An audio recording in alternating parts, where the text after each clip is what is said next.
Yo, what's up guys, welcome to my humble YouTube channel where I bring you fanfiction that will brighten your days. Before we start, a subscribe is greatly appreciated, and don't forget to leave a like and ring the bell icon so you won't miss exciting new fanfiction stories. Two Gods Summoned to a Fantasy World by BenGrem1234. Chapter 3. Rimuru and Chloe reveals their identities. Chloe helped Prince Shu to reach where the body of King Edward and his wife and daughter were. Once they reached there, Shu fell down and lied down on the ground next to the dead body of his father in exhaustion. He was in great pains, but he refused to show it in order not to worry his mother and sister. Princess Kanade immediately rushed to his side. "Oh my God! Look at you, Shu. Why would you go so far?" Shu looked up and saw the teary face of his sister, which caused him to frown. "Please don't cry, Kanade.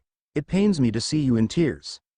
But, Kanade tried to say, but the tears just keep on falling. "It's okay. I'm still alive right now, right? So don't worry," Shu told her with care. "I'm just glad that you are safe, my son," Queen Sakura told him with genuine relief. "More importantly, is this girl who is about to fight Dabura strong? Do you think she can do it?" Shu asked his family.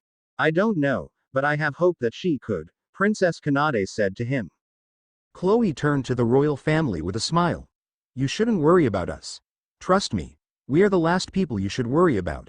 Oh, and Rimuru is a man." "What? How can he be a man when he is more beautiful than any girl I've seen?" Princess Kanade screamed. "Now is really not the time to be worried about that, Kanade. Anyway, Chloe-san, what do you mean we shouldn't worry about you too?" Prince Shu asked her. Princess Kanade and Queen Sakura were also looking at Chloe to hear her answer. Not just them, some of the nobles in the room were paying attention to see what she has to say. Chloe scratched her hair with a laugh. "All will be revealed soon. First let's fix you and the king back to normal." And so, Chloe stretched out her hand and a bright light enveloped both Prince Shu and the dead body of King Edward.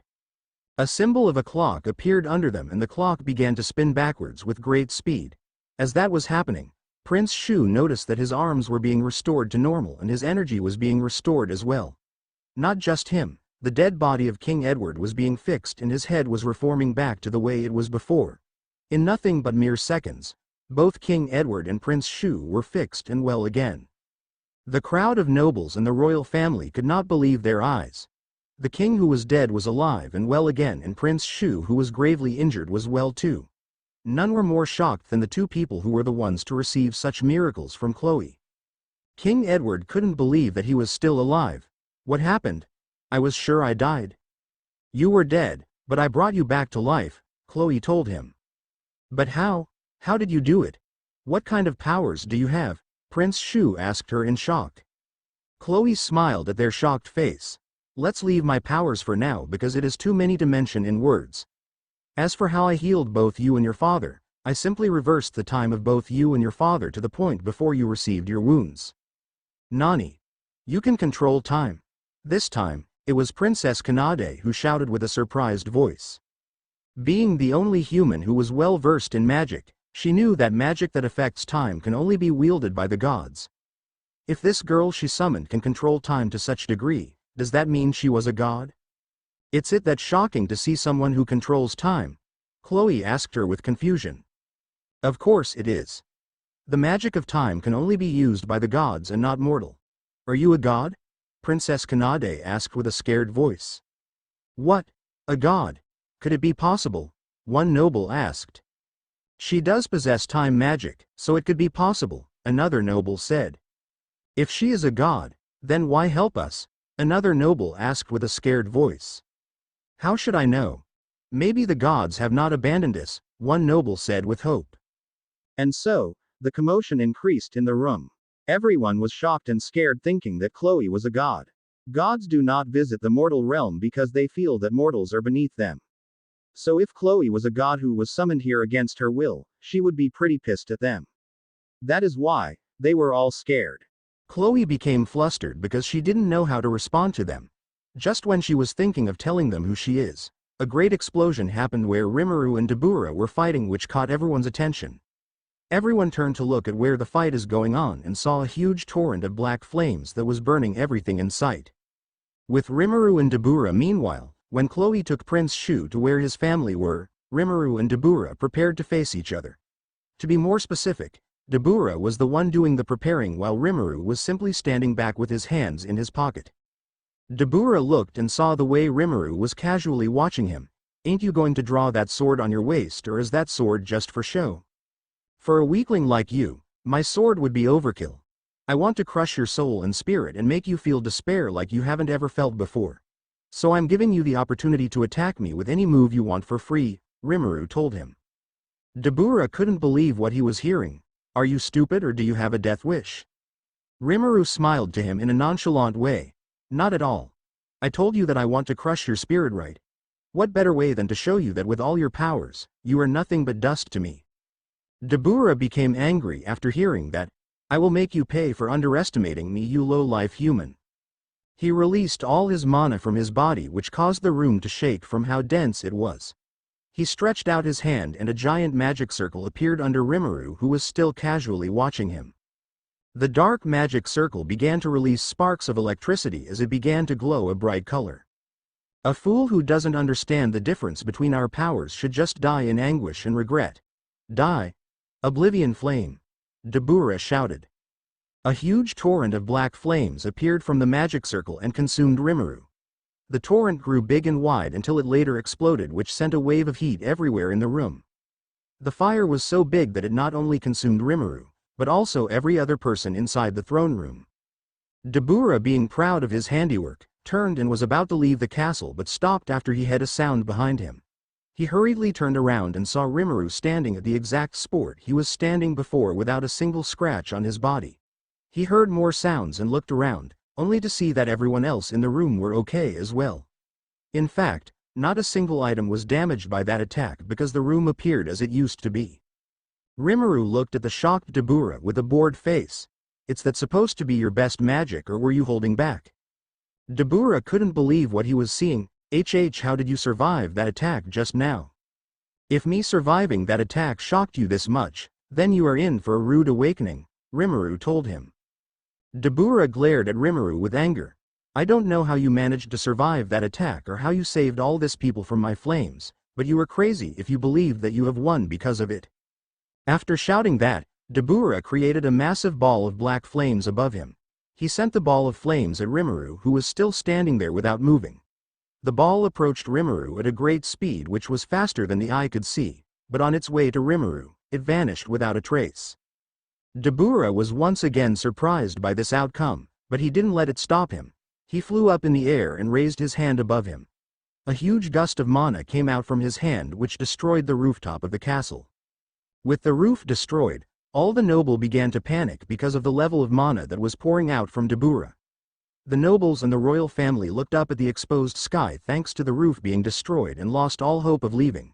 Many of them fell to their knees after what they saw, and some even fainted because of it. What they saw was the sky being covered by many falling balls of black flames. The flames are not that big in size, but the sheer number of them was too much to count. The attack rage covered the entire kingdom and was a sure attack to wipe out the Kingdom of Spades if it completes their fall.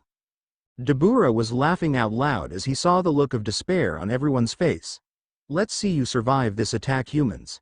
This attack will obliterate this kingdom." Meanwhile, Rimuru was looking at the falling balls of flames with a calm look. He did the unthinkable after seeing the flames. He blinked and the whole balls of flames that was falling disappeared. That was not all that happened. Dabura, who was still laughing, suddenly fell to the ground with great speed and force, which caused cracks on floor on impact. All this happened just after Rimuru blinked. Rimuru walked up the Dabura, who was still implanted on the floor due to his sudden fall. He kicked Dabura with as little force as possible, which sent him crashing into the wall, breaking his bones on impact. Dabura, who was in massive pains, could not believe what happened to him. He tried to heal himself, but he could not access his magic no matter how much he tried. His magic disappeared all of a sudden and he was rendered helpless in front of the being who was approaching him. Street, stay back," Dabura said in panic. Rimuru ignored him and approached him. Once Rimuru reached him, he brought up his leg and kicked Dabura on the face, which caused black blood to spill from his face. Rimuru stepped on his hand, which caused Dabura to scream in agony. "Hurts, doesn't it?" That's how all the humans you have been torturing till now have all felt. Rimuru told him as he kept on stepping his hand. Rimuru increased Dabura's perception to 1,000,000 times, which greatly increased his processing speed. What it means is that Rimuru was stepping on Dabura's hand now, but to Dabura, it felt like his hand was being crushed for over 20 years. This means that to Dabura, he has been suffering for 20 years while it has only been a few minutes in the real world. Rimuru stopped his torture on Dabura to give him time to recollect himself. Dabura was breathing hard after the painful experience he went through. He looked at Rimuru with a frightened look. Just who or what are you? Rimuru looked at him with a blank face. I suppose that since you are going to die here today, I might as well tell you. My name is Rimuru Tempest and I am a god from another world. Dabura's face lost all its color. A god? What could a god be doing in the mortal realm? I and my partner were summoned here by the humans to help them out from their suffering.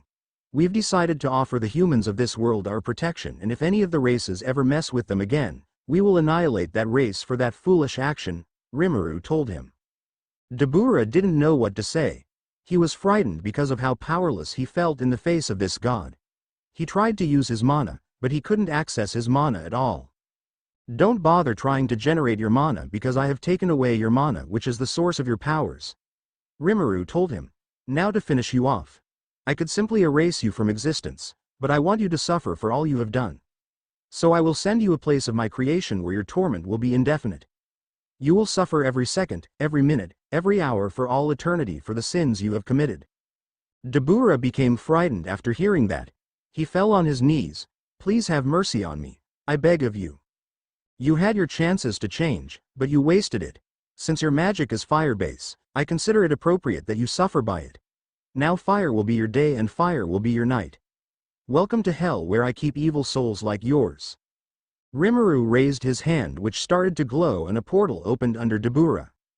Dabura began to fall into the portal which was filled with nothing but a sea of flames that was hotter than any kind of flames in existence.